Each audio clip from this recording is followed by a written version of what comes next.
doa. Kalian kita mulai pelajaran ini. Mari kita buka dengan baca basmalah dan doa. Bismillahirrahmanirrahim. Selanjutnya kita akan mengabsensi yang hadir dan tidak hadir ya. Yang sudah panggil namanya untuk Ahmad jawab hadir. Iman jawab hadir. Ahmad Nurdin Muhajir. Ahmad Raihan. Ya, baik anak-anak, hari ini kita kembali mempelajari mengenai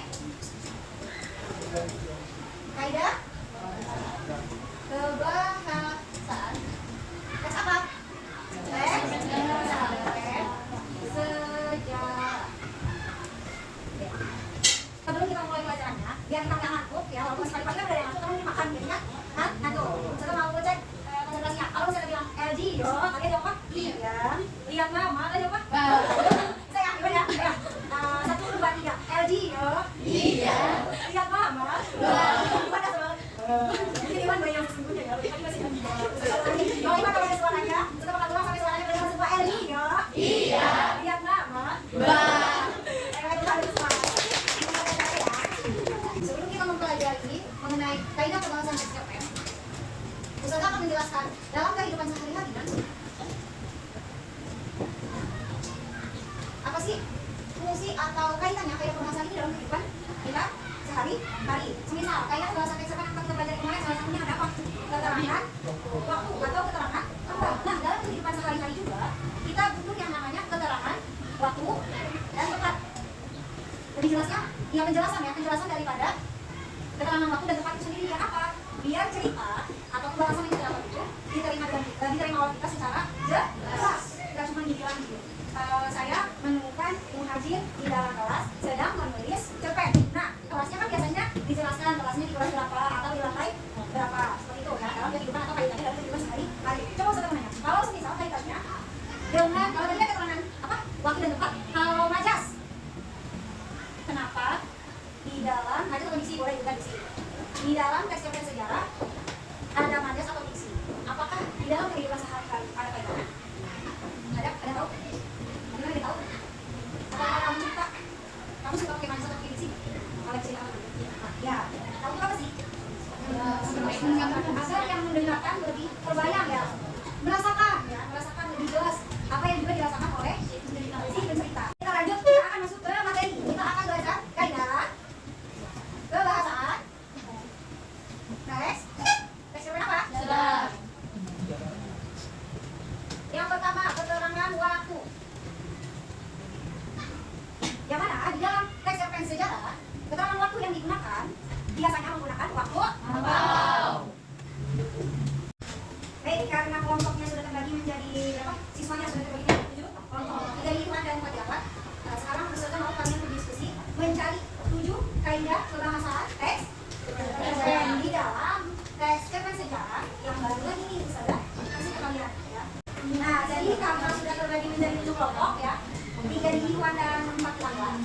Sekarang Ustazah akan memberi tugas kepada setiap kelompok yang sudah bikin teks cerpen sejarah baru ya, cerpen sejarah baru, untuk mendiskusikan dalam satu teks cerpen sejarah ini.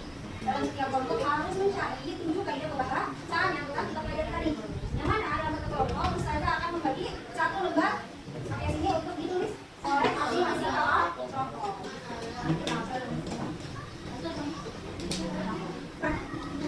Apa yang mau ditanyakan? Yang Muhajir mau tanya yang mana? Namun yang masuk nomina, coba sekarang Ustazah tanya dulu. Kalau misalkan nomina itu contohnya apa sih? Nama orang sama nama hewan. Nama benda, nama hewan bisa.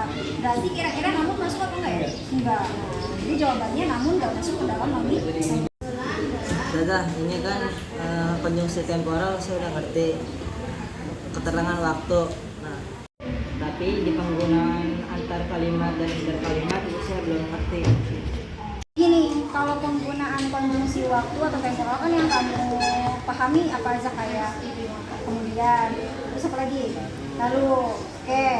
Nah, penggunaannya di antar kalimat sama interkalimat. Kalau antar kalimat itu berarti dia menyambungkan antara kalimat satu sama kalimat selanjutnya ya. Misalkan Dani bermain bola, satu kalimat kan, ada satu kalimat lagi sholat lari menghampirinya. Nah, kita sambung. Dani bermain bola, lalu Sola menghampirinya. Berarti menggabungkan satu kalimat dengan kalimat yang selanjutnya. Nah, berarti si lalu itu lalu apa itu? Antar kalimat. Enggak, konjungsi temporal. Konjungsi temporal itu untuk menghubungkan antara kalimat satu dengan kalimat lainnya. Kalau satu lagi inter di dalam kalimat, ya. Misalkan Faiz bermain sepatu roda, dia terjatuh. Nah, itu di dalam satu kalimat. Jadi paham nggak kalau antar itu berarti apa? Ada Menggabungkan apa? kalimat setelahnya. Satu dengan kalimat setelahnya. Oh, bagus. Berarti kalau inter, si kalimat temporalnya ada di mana? Di dalam kalimat tersebut. Yang satu. Oh, bagus. Baik, paham ya? Sebenarnya saya kalau nanya nggak Saza, sebenarnya saya belum paham dari kemarin. Ini Saza kan yang terkait dengan kalimat. Nah, ini kan konjungsi yang menyarankan sebab akibat dalam satu kalimat sudah. Nah, contohnya kan ada karena, sebab, dan seterusnya. Nah, tapi kalau di sini di cerpen ini kan ada tetapi Saza. Nah, itu termasuk intra kalimat atau enggak? Kalau misalkan termasuk itu kenapa sih? Kan nggak ada contohnya gitu sebenarnya. Nah, kalau di sini kan sebab akibatnya itu udah jelas ya. Contohnya karena, sebab, ya kayak gitu. Berarti sebab akibat misalkan terjadinya sesuatu diakibatkan oleh apa, penyebabnya apa. Nah, ini udah jelas-jelas di sini. Tetapi misalkan dalam salah satu pertempuran Sisingamangaraja terluka parah, tetapi ia menolak untuk menyerah. Ya, ini kan udah jelas-jelas ini, tetapi bukannya menjelaskan kenapa dia terluka, ya, atau bukan menjelaskan kenapa dia menyerah. Ya, ini mah pertentangan, bukan kausa. Tapi Aufa sekarang setelah 7 kelompok sudah mendiskusikan 7 kaidah pembahasan yang ada di dalam teks cerpen sejarah yang baru saya kasih. Jadi setelah itu kita akan mendengarkan presentasi dari hasil diskusi kelompok 2 ya, yang beranggotakan 3 Iwan dan 1 ketua yaitu Dani. Oke, sudah persilakan untuk kelompok Dani mempresentasikan hasil dari diskusi. Assalamualaikum warahmatullahi wabarakatuh. Waalaikumsalam. Kami kelompok 1 ingin mempresentasikan hasil diskusi kita, yaitu contoh kaidah kebahasaan dari teks cerpen yang telah disampaikan oleh Sola. Ke konjungsi temporal. Yaitu konjungsi temporal itu contoh dari konjungsi temporal itu kemudian lalu dan terbagi menjadi 2, yaitu antar kalimat dan interkalimat. Dan yang akan dijelaskan oleh teman saya ini Wildan. Baik kawan-kawan, jadi konjungsi temporal terbagi menjadi 2, interkalimat dan antar kalimat. Interkalimat yaitu konjungsi yang berada di dalam satu kalimat. Lanjut ke antar kalimat, konjungsi yang menghubungkan satu kalimat dengan kalimat yang lainnya. Untuk kelompok 1 Iwan, saya ingin bertanya.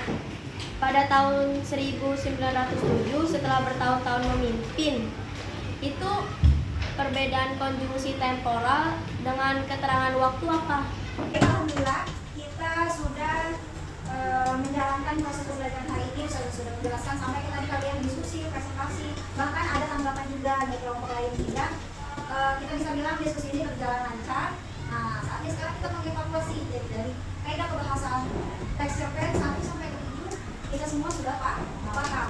Dan siswa-siswa yang kemarin belum paham, belum mengerti, belum bisa presentasi, sudah memperbaiki itu semua. Semoga kedepannya semakin paham dan jauhnya kita bisa melanjutkan materi sampai kepada penulisan teks cerpen. Mari kawan-kawan, kita tutup pelajaran kali ini dengan membaca hamdalah bersama-sama. Alhamdulillah.